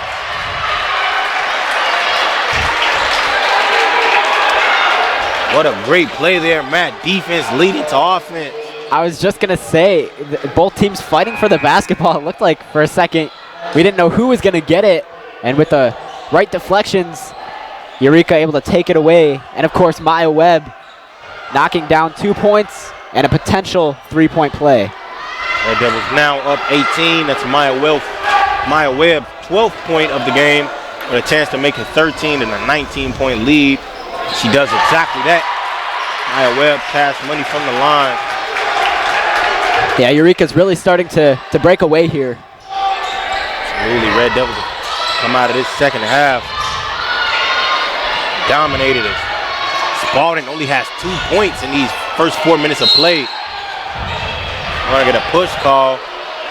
We got a replay here. That and one, the steal there. Jackson, Garcia Rice up to Webb. Finishing through the contact. Maya Webb showing some passion there. Yeah, as soon as we see Rice take it away, Maya Webb all the way down the floor, we kind of knew that at that point it's inevitable. Another steal there by the Red Devils. 11 steals in this game to go along with 4 blocks. They forced 13 turnovers in total. Yeah, and that's what they'll do to you. This is a very strong defensive team, as we've seen throughout the course of the season. Douglas misses that floater. Webb gonna get caught for the foul call. Got a push in the back, going against Webb. So Douglas will go to the line to try to cut down this 19-point lead. Yeah, and I believe that'll be her first foul tonight. Shows you Eureka doesn't need to play sloppy to reflect a great defensive team. Douglas misses that free throw there. The fourth miss at the line this game. Another opportunity she'll have. Douglas makes the second one there. Her second made free throw. She's 2 for 6 at the line for 8 points tonight. Webb with it now. Give it to Ness. Getting to the basket, gets the floater up, won't go. Garcia Rice up to Webb, and there good. We go. Maya Webb able to clean up her own mistakes here with that pass from Garcia Rice. Webb now has 14. Nice pick. Stolen there by Rice. Almost threw it away. We're going to get a travel call going against Garcia Rice. She's upset. It's now the Red Devils' 12th steal, Matthew, of this game. Yeah, like I said, that they're one of those teams. It's going to happen all game long. There's really no escaping it. So that is something Spalding should be a little afraid of, to be honest. Absolutely. That's how the Red Devils have been able to push this lead up to 20. Spalding has only scored 3 points in this quarter. Yeah, and I was actually just going to bring that up too. They're not making it any easier on themselves by not contributing offensively. And a missed layup there from Rocky. Tracked down by Batiste. Douglas with it now. Corner, Luke. Luke, no good there. And Rogers was able to keep the play alive. They're going to get a foul call here. It's going to be 2 shots. It looks like Spalding is heavily relying on offensive boards right now. And typically when a team puts themselves in that situation, it means they're not, they don't really have another choice. So Spalding has dominated the offensive glass, but so have the Red Devils. Both of these teams sitting at 11 offensive rebounds apiece. Red Devils winning the rebound battle by 1, so a pretty evenly matched rebound battle. It's just the Red Devils have been able to make their shots, and Spalding hasn't. Rogers makes that first free throw. Spalding only shooting about 28% from the field in this game, while the Red Devils sit at just about 47%. And Rogers. Ices Rogers, knocks down both free throws here. Lead is cut down to 18. Let's go over to Webb. Again, a very controlled game from Eureka. Wilcox making a move, gets it to Nahara. Nahara fakes the step back. Swing pass, Jackson, right wing triple. Almost banked it in. Nahara for 11 board. It's stolen by Douglas. Up ahead, stolen by Jackson. And that'll be steer number 5 for Jackson. She's going to get fouled. Yeah, it looks like Eureka finally catching a break on these foul calls. Anna Jackson getting her hands everywhere. She has 5 of the 13 Red Devil steals in this game alone. Yeah, and like you mentioned, Kareem, Jackson isn't one of those players who, maybe she might not contribute offensively, but she is a very strong defensive player. Absolutely, every night you're not going to have it going offensively. Yes, sir! Abascal makes a big-time triple to give the Red Devils a 21-point lead. And they're going to take a break. We'll take a timeout. We'll be right back with basketball coverage here on ECTV. Feel right at home at Eureka's own Cornerstone Family Restaurant. All-day breakfast, roasted chicken, daily specials, and homemade soups, along with a friendly staff, are here to serve you with smiles. Come in and enjoy Cornerstone Family Restaurant. Did you know toner powder is actually powdered plastic, and Americans consume 100 million pounds of it each year? Epson Workforce Enterprise AM series printers are powered by simple, smart, and clean precision core technology, doing away with waste-making laser printer designs and parts that end up in landfills, so you can experience less wasting, more saving. Your Epson Business First partner is City Blue Technologies in Peoria, Eureka College's official partner for sustainable printing. And welcome back to basketball coverage here on ECTV. Kareem Burnett, Matthew Swan on the call. Before we left all of our viewers here at home, it was Alyssa Abascal knocking down a triple from the left wing to give the Red Devils a 21-point lead, 51-30. Spalding has only scored 5 points in this quarter. Red Devils have forced 15 turnovers, 13 of those being steals. Matthew, please give us the breakdown of what the Red Devils have been doing defensively. Yeah, well, we were talking in that short little break. Eureka playing a very controlled game right now.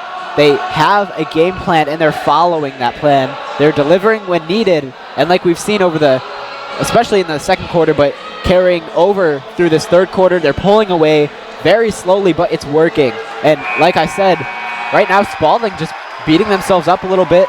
They're not putting anything up offensively. I believe they only have 5 points right now. Yeah, 5 points in this quarter. And of course, when you that's just not going to help you win a ball game. Red Devils have outscored Spalding 16-5 in this quarter. The Red Devils are able to hold on. This will be back-to-back quarters. They've held Spalding to single-digit scoring. There's Lute with it now. Getting to the mid-range. Kicks to Douglas. Back over to Lute. Douglas gets it inside to Batiste, and Batiste able to score just the third made basket here. Excuse me, the second made basket of this quarter for Spalding. I'll be honest, I'm a little surprised Batiste was able to knock that down. She was surrounded by 3 different Red Devils.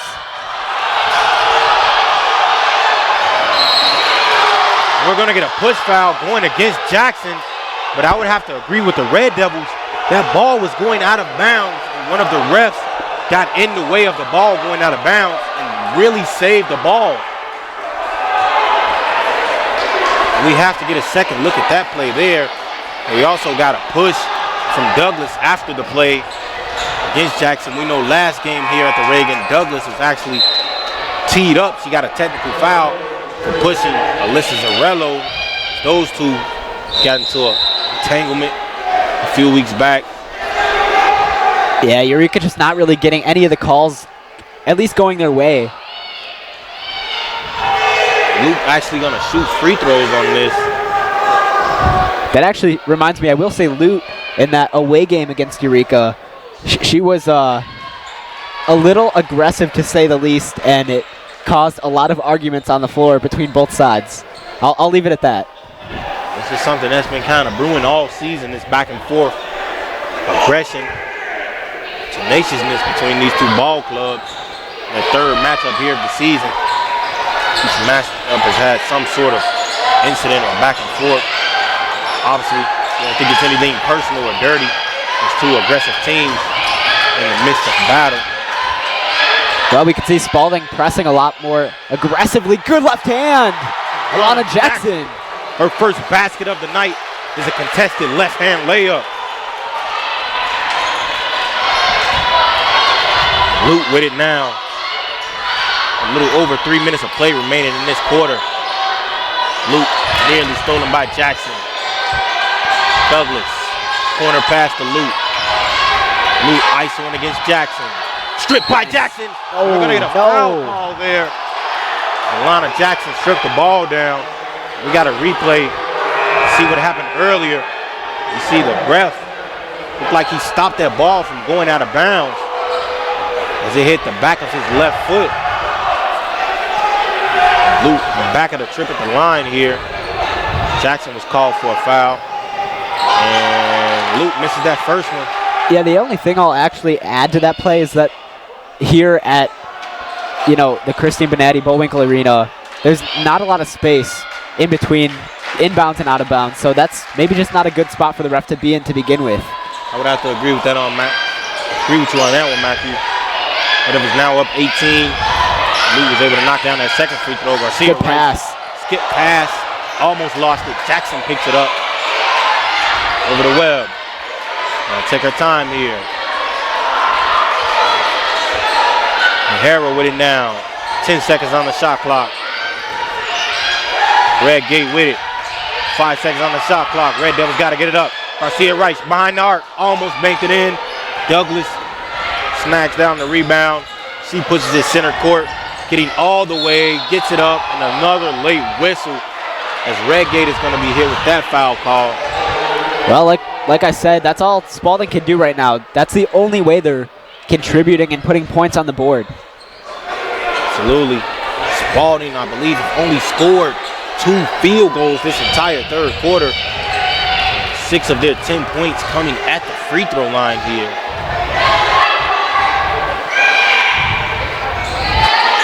Douglas makes that first free throw. Lead now at 17 in favor of the Red Devils. Yeah, and that honestly just means Eureka should be able to walk away with this one. They're making the right moves, especially at the right time. They're playing a very controlled game, and they're staying within themselves. They're not making things complicated. Red Devils now up 16 inside the red gate. Yeah, Matthew, I'm going over the stats here. Garcia Rice pulls up that miss. Jackson with it. She might have been stripped, loses it, gets it to Webb. Webb over to Garcia Rice. More bang-bang plays. We're going to get a foul call finally going against, oh my God, we're actually going to get it out of bounds. It's going to be Spalding basket. Oh no, the ball will stay here with the Red Devils. So it was a foul call.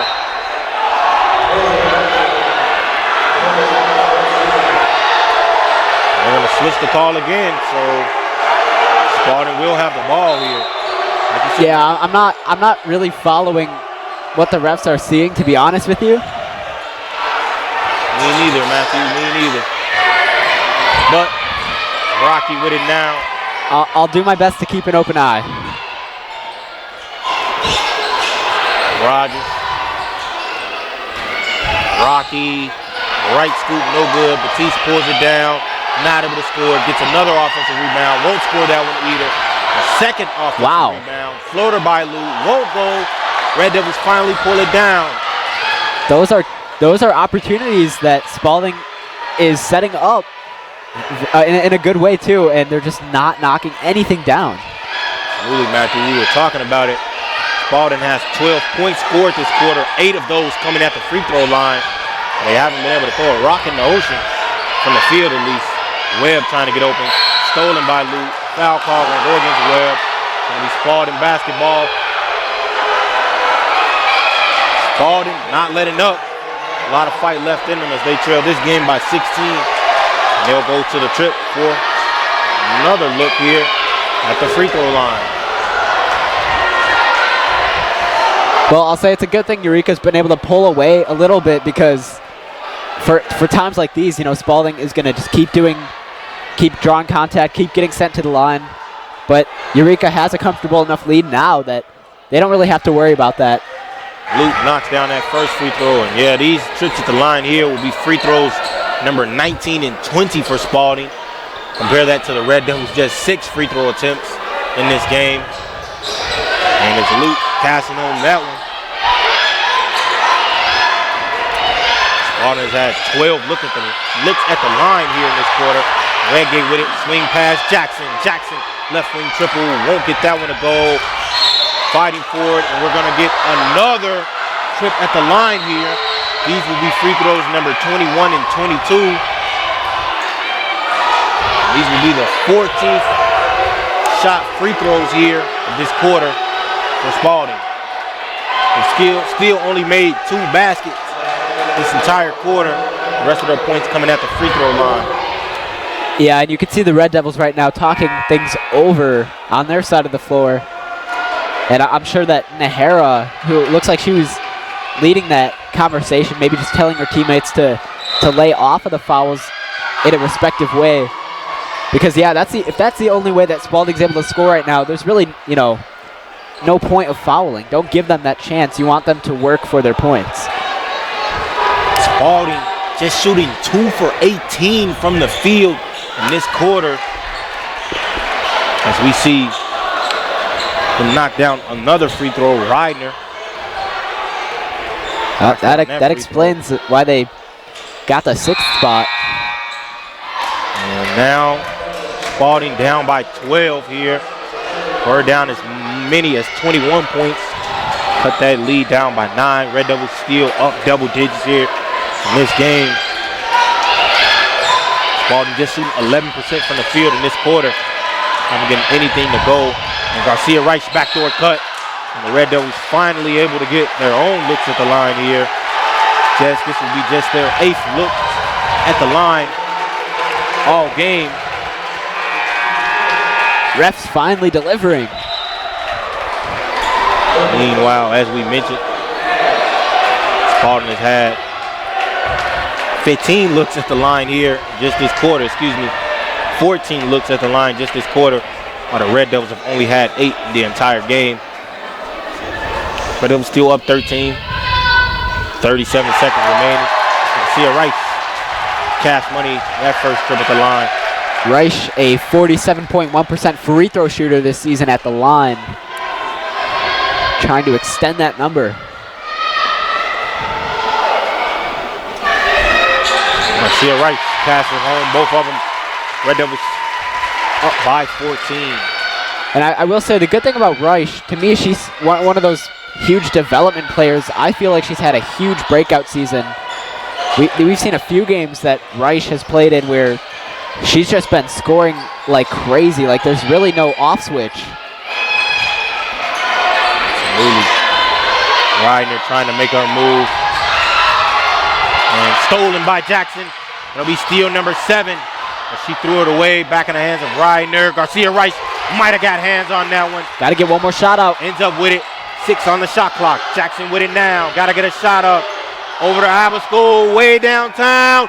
Almost knocked it down. The crowd was in anticipation, but that'll do it for third quarter coverage here on ECTV. We'll be right back with fourth quarter coverage. Green Burnett, Matthew Swan on the call. The airwaves just got a refresh, and you need to spin your dial to 103.1 to find out.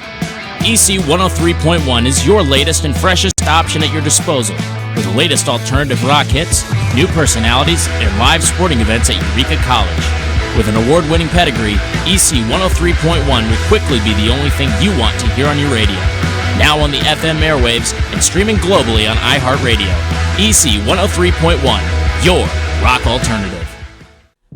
Welcome to Wendy Puff Pizzeria and Pub, owned and operated by brothers Bob and Mike Mayo. Wendy Puff is located in the heart of Eureka and offers a warm and cozy atmosphere with a friendly staff. It's a great place to relax and savor a delicious meal. Here at Wendy Puff, we have a diverse menu to cater to every palate. Whether you're looking to enjoy a family dinner, catch up with friends, or study for your next test or complete that homework assignment, Wendy Puff will provide you with a positive experience and great food. Come as you are to Wendy Puff Pizzeria and Pub. And welcome back. Fourth quarter coverage beginning shortly here on ECTV. Kareem Burnett, Matthew Swan on the call. Matthew, an interesting third quarter to say the least. Spalding went 2 for 19 in that third quarter. They're still able to score a bunch of points. They got double-digit looks at the line in that quarter, 15 attempts at the free throw line in that quarter. Red Devils were still able to hold on to the lead. Lead now sitting at 14. What the Red Devils need to do in these final 10 minutes to close things out here. Yeah, well, I think, Eureka doesn't really need to change anything up. They've been playing a very well-controlled game. They have a plan. They followed it all game long. And on top of that, Spalding isn't necessarily doing anything to help their case. Like you said, 2 for 18 in that third quarter. And they are just heavily relying on free throws to be able to not put points on the board at all. So if Eureka can just stick to the basics here, they should be able to walk away with a SLIAC tournament win. Absolutely, Red Devils just need to hold on these final 10 minutes and continue to make the main thing the main thing. In this case, that would be defense. Luke has it, stops, pivots. Red Devils another steal. Yeah, up ahead, Ness. Ness gonna slow it down, a smart thing to do. To add on to that, just cannot foul. Garcia Rice pulls it down, entry pass to Ness. We're gonna get a foul call on the ground. Foul gonna go against Spalding. We're gonna get a push.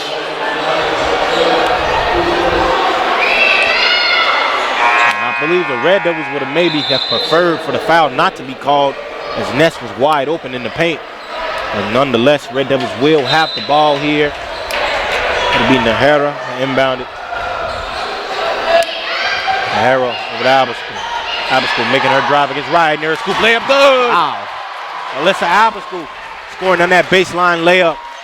Abascal, a very quick player on her feet, being able to move to the basket, using that right hand to knock it down. Red Devils doing a great job rotating here defensively. They seem to be in a 3-2 stone, nearly stolen by Abascal. Luke puts it up from deep and knocks it down. Red Devils up now just by 13. Coach Hedrick not liking what he's seeing so far. Gonna call a quick timeout. We'll take a break as well. We'll be right back here on ECTV.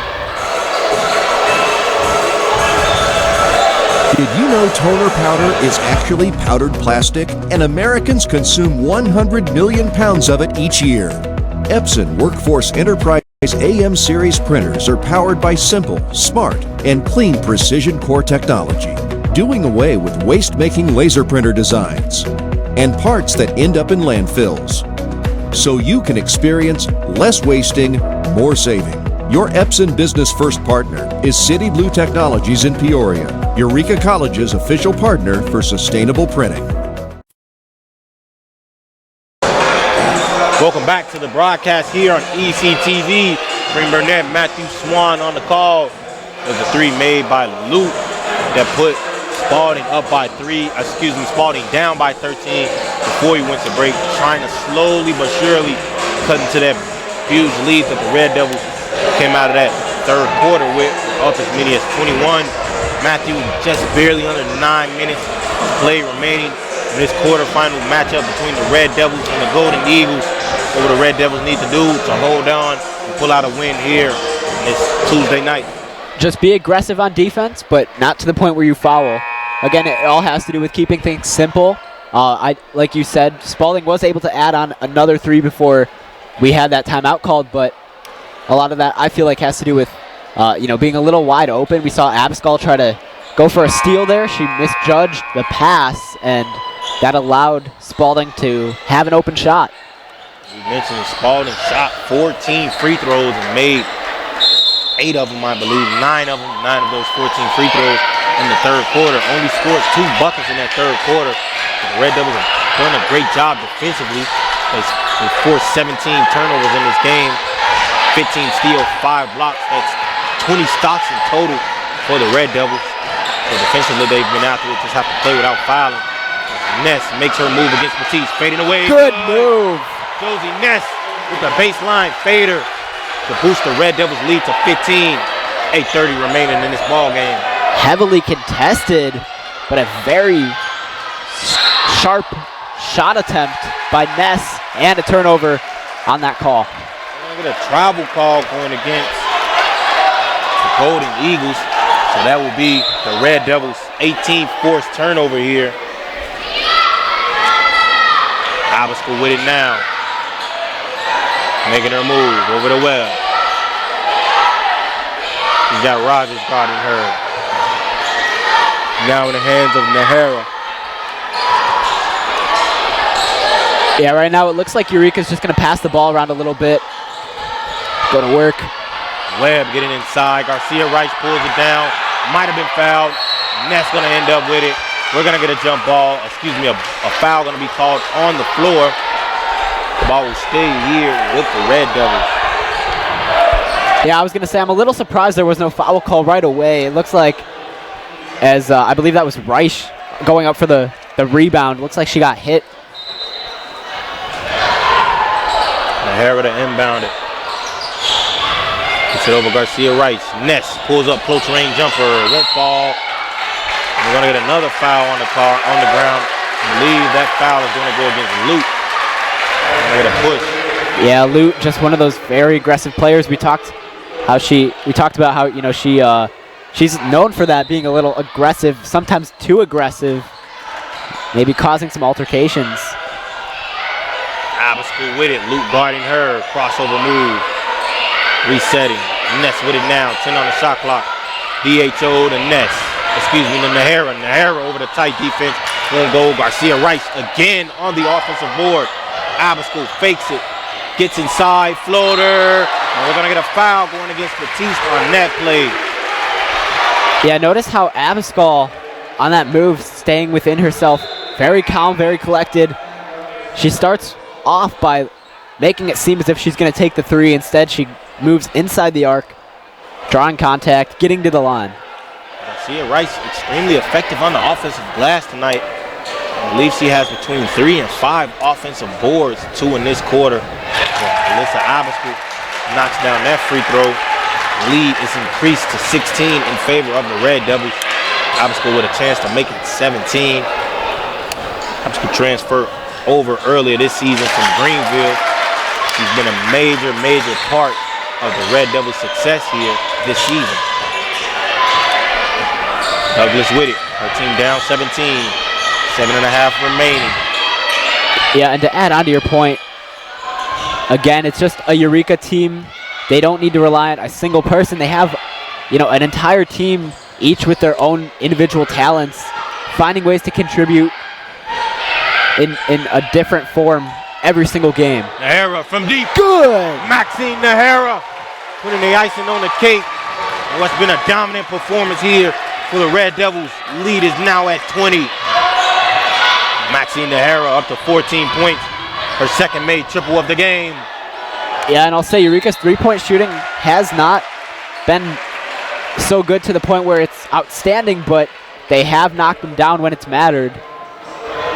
Red Devils just 5 for 19 three-point shooting tonight. That puts them at just under 26.5%. But like you said, Matthew, they've made the timely threes, which some of the most important things in basketball: timely possession, timely stops, timely rebounds.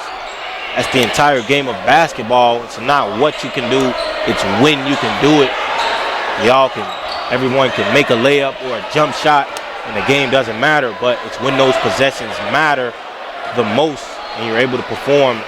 That's what separates the good teams from the great teams. The Red Devils have been one of the best teams in this conference all season through the big-time plays like that from players like Maxine Nahara, or big-time rebounds from Sierra Garcia-Rice, and these big-time free throws here from Maya Webb. Webb passes home the second free throw.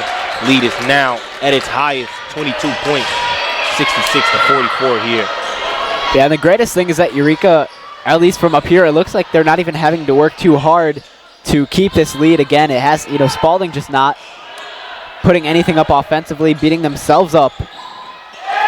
Rogers making her move, able to draw the foul.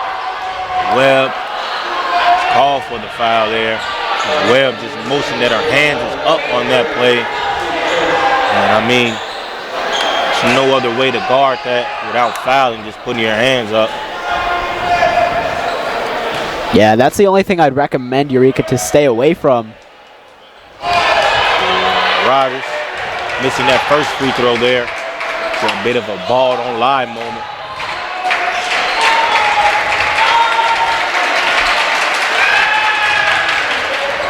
And Rogers splitting those free throws on 1-and-1.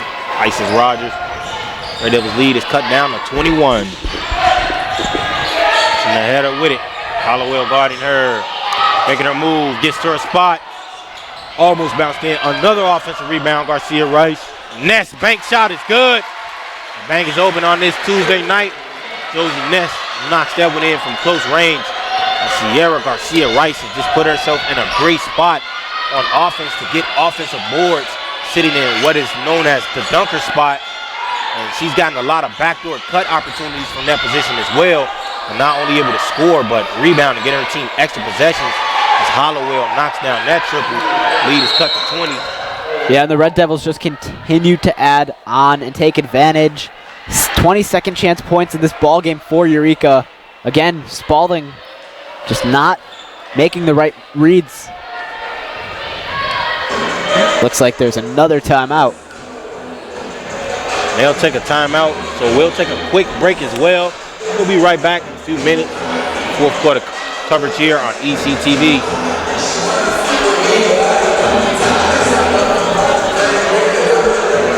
The airwaves just got a refresh, and you need to spin your dial to 103.1 to find out. EC 103.1 is your latest and freshest option at your disposal, with the latest alternative rock hits, new personalities, and live sporting events at Eureka College. With an award-winning pedigree, EC 103.1 will quickly be the only thing you want to hear on your radio. Now on the FM airwaves and streaming globally on iHeartRadio. EC 103.1, your rock alternative. Welcome back to the final 5 minutes, 46 seconds here in this game. Eureka College is taking on Spalding here. They're up by 20. Green Burnett, Matthew Swan on the call. Thank you guys for watching in ECTV with us.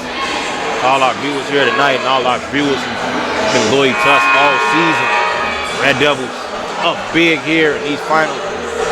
Over 5.5 minutes remaining. And this is putting an exclamation mark. It's been a great season so far for the Red Devils. Yeah, and again, Eureka just taking advantage here of Spalding's mistakes. Looks like from the middle of the second quarter, Spalding's just started to fall off the track a little bit. And of course, Eureka won't back down. We know that they're capable of staying strong throughout the entire course of the game. The Red Devils with it now, up to Nahara. She's fouled by Hollowell. Maxine Nahara fouled on that play. She's been big time for the Red Devils tonight. Second leading scorer, 14 points, 11 rebounds, 6 of 11 from the field, 2 for 2 from the three-pointer. She'll go to the line here to try to add on to her point total and increase this lead for the Red Devils. Maxine Nahara has been one of the best players for the Red Devils all season. Also a member of ECTV, not just a player, but a friend and colleague. It's been a pleasure being able to support her from the City Blue Technologies broadcast booth all season. Yeah, she kind of gets a perspective from both sides. Obviously, the television side, and of course, being on the floor, actually playing basketball. And Nahara splitting those free throws for the lead will stay at 21. Her 15th point of the night. She's 1 for 2 from the line. Matisse traveled on that play, lost her pivot, lost balance. Red Devils basketball. 19 turnovers here for Spalding. Just not clicking, not coming together as a team, and it's allowing them to produce negative results.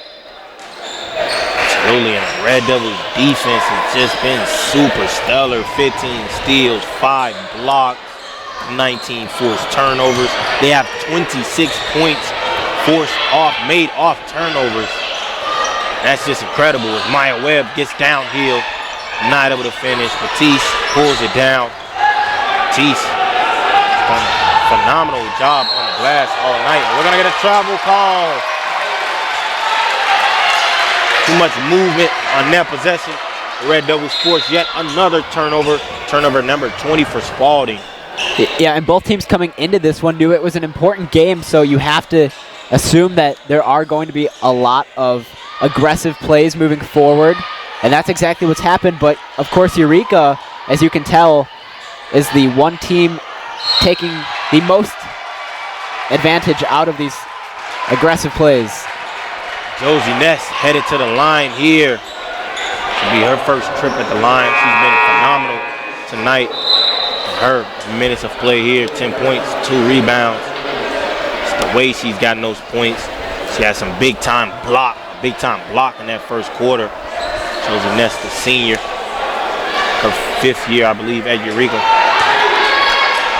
Yeah, I'll be honest though, Spalding not really getting anywhere by fouling Eureka. We know Eureka is currently shooting over 70% from the free throw line, 10 for 14, but Eureka will take it. Ness not able to get anything at that trip to the line there, but that's okay. Lee will stay at 21. Riding her with it. Rogers making her move. She's guarded by Webb. Back in the hands of Ridner. 10 on the shot clock. And Rogers not able to get that one. Tracked down by Ness. Over to Zarello. Up ahead to Nahara. Well, it looks like Spalding has a few good ideas on what they want to do on offense, but again, execution is a very important role as Jackson knocks down another 2. Anna Jackson, super adept at that left-hand floater. It has me wondering, is she right-handed or left-handed? She shoots with her right hand, but I see her lay the ball up a lot with her left, or she could just be that good at basketball and able to fool a guy like me. Ridner corner triple won't go, pulled down by Jackson. Yeah, notice how Eureka's forcing Spalding to take a lot of three-pointers, and they're still not being able to knock him down. We're going to get a timeout from Coach Mike Hedrick. He called that timeout. There's the Red Devils are trying to stay, but we'll stay here. We got 3 minutes, 42 seconds remaining in this game. Red Devils up big here, up by 23. Matthew, give me a breakdown, give me an explanation, give me your thoughts, your opinion on what the Red Devils have done in this game. A lot of it has to do, with just staying consistent on offense. Consistency is, I would argue, one of the biggest factors in basketball when it comes to winning a ball game, and that's what they've done. Of course, the first quarter, there was a lot of back and forth, but since the second quarter and present, they've just been pulling away. Maya Webb, of course, leading the team in points. I believe right now she has 17. Just one of those players that, you know, we know she could score the basketball, but strong on defense as well. Tends to get a few rebounds herself. She's really just all over the floor. But again, it's not just one player. The entire team finding ways to contribute, whether that's scoring, rebounding, assists. And we're going to get a look at the replay here. Fight for the basketball. Go for that basket.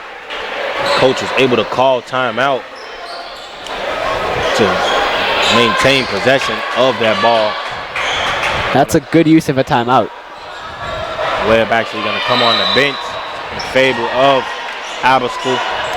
These final 3 minutes, 40 seconds. Abascal with it now. Receiving that pass from Redgate. Yes, and Alyssa Abascal putting a stamp on this game to give the Red Devils an even further lead, a 25-point lead. Chance to make it 26 here. It looks like Spalding kind of just gave up on the play. Abascal found a lane, didn't change her direction, just the entire time being precise. And Alyssa Abascal not able to increase the lead any further. It will remain at 25. And Rogers able to score that basket, cutting the lead down to 23. Yeah, and I make this case all the time. That's okay, because I'd rather have Eureka not foul and give up the 2 points rather than foul and give up the 2 points. Alyssa Abascal with that bucket made her the fourth Red Devil in this game with double digits. Nearly 5 Red Devils in double digits. Sierra Garcia-Rice is teetering the line with 9 points and 11 rebounds, 4 assists in this game. Elena Redgate added her own 7 points. And Jackson has 4. Yeah, actually almost every Eureka player that's gotten some minutes tonight, almost every single player has scored. Floater won't go. Track down there in the hands of Lou. Blocked Good by block. Nahara. Up again. Great Jackson pulls it defensive down. stop. I'd actually argue too that that's usually the case all season long for Eureka. We see a lot of their players tend to get on the scoreboard. Again, it just goes back to not highlighting one specific player, but the entire team. And that has to, again, goes back to Coach Hedrick and his recruiting as Max Nahara, another 2. Max Nahara with that Euro step move, increased the lead back up to 25. The Red Devils crowd gonna let them hear it. They've been stellar all night in the performance that they've put on, and Maxine Nahara, a huge part of that, tying the game high. Maya Webb with 17 points in this game. And scoop Good pass. block. Redgate able to score it. Her 9th made point of the night. We're gonna get, I wanna say a travel call. It seemed a travel motion. Instead, we're gonna take a timeout. We'll stay here. Final 2 minutes and 4 seconds of this ball game.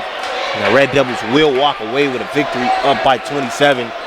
And it's physically impossible at this point for Spalding to make a comeback. So was that travel call against Eureka? I'm not actually sure. I thought it was a timeout, but both refs were, Coach Hedrick and the ref closest to the basket were motioning to travel. Wilcox stole it away. Up ahead to Ness. Ness tracking it down. Pump fake. And Josie Ness putting her mark on the game for bucket number 6. 12 points in total.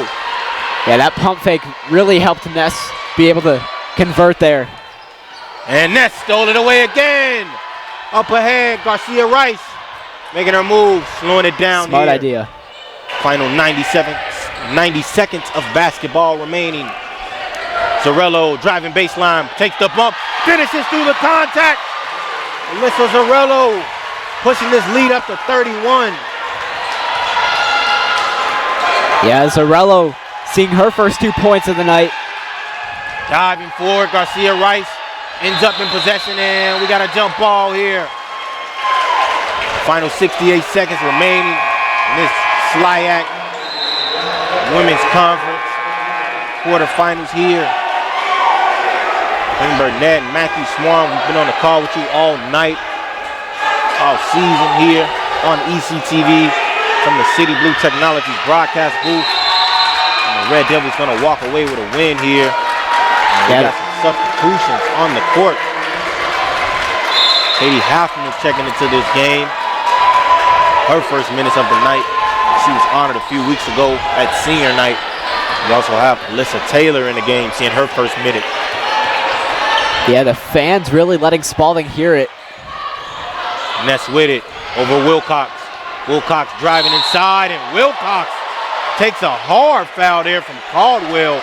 Caldwell pulled her down on that drive, and that was absolutely not a basketball play. Here's that dive. Those players got tangled up. I want to take another look at this foul that was just committed by Caldwell.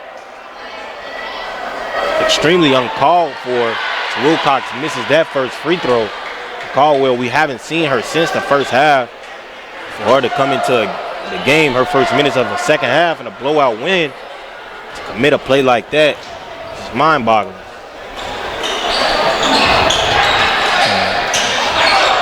Caldwell just barely able to save it.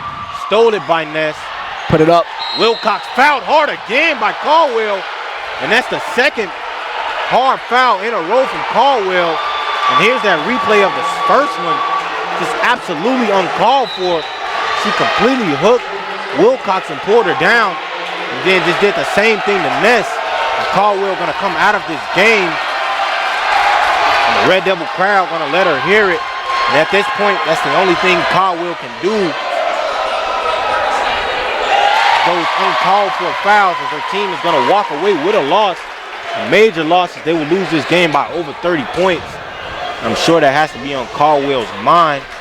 She's headed back to the bench to watch these final 43 seconds.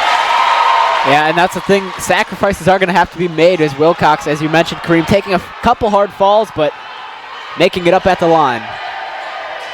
At the end of the day, Red Devils will walk away with this win, up by 31, 32 seconds to play.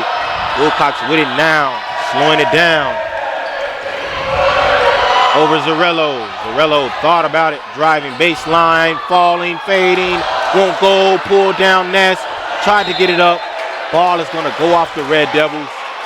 And we got a replay of that second foul being made by Caldwell, and just completely unnecessary, and a stare down there against Wilcox as well.